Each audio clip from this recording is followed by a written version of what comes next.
whether it be a coffee ride or like a hard training ride, there's some point on the ride where your body says stop.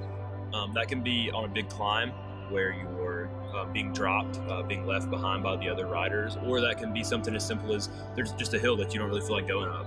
And that's the hardest part, is letting your mind control your body rather than the other way around. So that's something that you really have to learn as a cyclist. Not only, having your body in shape, but also having your mind in shape. So your mind controls your body rather than your body controlling your mind. Cycling, it kind of relates to life in the way of, there's a lot of times where you're like, I can't do this, but the reality is you have to do it. When you push yourself past your comfort zone, that's where you really grow as an athlete and just as a person. And I've seen that personally in my life and in my cycling career. When I get out of my comfort zone, when I do things that are hard, and when I go farther than I think I can go, that's where real progress is made.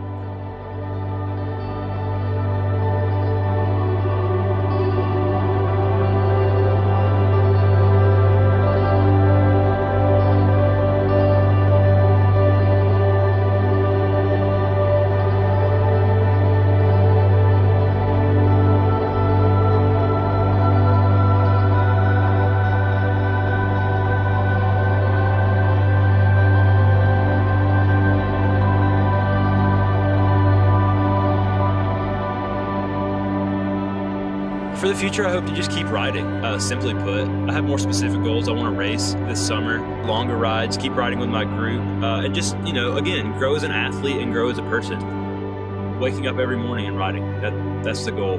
If I can keep doing that, then I'm living the dream.